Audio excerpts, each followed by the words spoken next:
गणपति भगवान की जय। सकट चौथ व्रत कथा। एक साहूकार और एक साहूकारनी थे। वह धर्म पुण्य को नहीं मानते थे।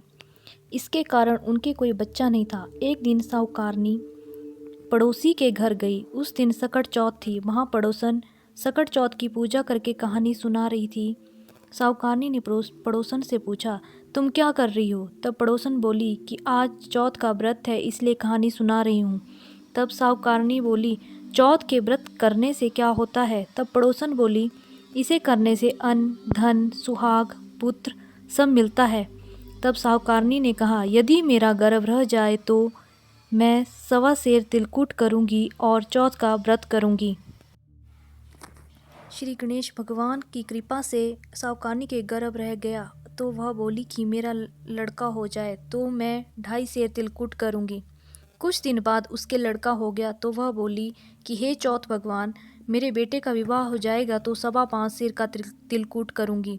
कुछ वर्षों बाद उसके बेटे का विवाह तय हो गया और उसका बेटा विवाह करने चला गया, लेकिन उस साहूकारनी ने तिलकुट नहीं किया। इस बात से चौथ देव क्रोधित हो गए और उन्होंने फेरों से उसके बेटे को उठाकर पीपल के पेड़ पर बिठा दिया।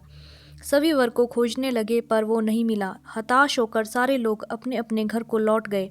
इधर जिस लड़की से साहूकारनी के लड़के का विवाह होने वाला था, वह अपनी सहेलियों के साथ गणगौर पूजा के लिए जंगल में दूब लेने गई। तभी रास्ते में पीपल के पेड़ से आवाज आई, ओ मेरी अर्धब्याही। यह बात सुनकर जब लड़की घर गई, उसके बाद वह धीरे धीरे सूख कर कांटा होने लगी। एक दिन लड़की की माँ ने कहा, मैं तुम्हें अच्छा खिलाती हूँ, अच्छा पहनाती हूँ, फिर भी तू सूखती जा रही है, ऐसा क्यों? तब लड़की अपनी माँ से बोली कि जब वह दूब लेने जंगल जाती है तो पीपल के पेड़ से एक आदमी बोलता है कि ओ मेरी अर्धब्याही। उसने मेहंदी लगा रखी है और सेहरा भी बांध रखा है।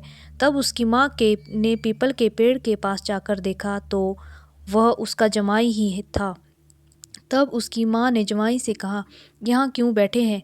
मेरी बेटी तो अर्धब्याही कर दी और अब क्या लोगे? साहूकारनी का बेटा बोला, मेरी माँ ने चौथ का तिलकुट बोला था लेकिन नहीं किया, इसलिए चौथ माता ने नाराज होकर यहाँ बिठा दिया। यह सुनकर उस लड़की की माँ साहूकारनी के घर गई और उससे पूछा कि तुमने सकट चौथ का कुछ बोला है क्या? तब साहूकारनी बोली, तिलकुट बोला था। उसके बाद साहूकारनी बोली, मेरा बेटा घर आ जाए तो 2.5 मन का तिलकुट करूँगी। इससे श्री गणेश भगवान प्रसन्न हो गए और उसके बेटे को फेरों में लाकर बैठा दिया। बेटे का विवाह धूमधाम से हो गया। जब साहूकारनी के बेटा और एवं बहू घर आ गए तब साहूकारनी ने 2.5 मन तिलकुट किया और बोली, हे चौथ देव, आपके आशीर्वाद से मेरा बेटा बहू घर आए हैं, जिससे मैं हमेशा तिलकुट करके व्रत करूँगी। इसके बाद सारे नगरवासियों ने तिलकुट के साथ सकट व्रत का करना प्रारंभ कर दिया। हे सकट चौथ, जिस तरह साहूकारनी को बेटे बहू से मिलवाया वैसे ही हम सबको मिलवाना। इस कथा को कहने सुनने वाले का भला करना। बोलो सकट चौथ की जय। बोलो श्री गणेश देव की जय।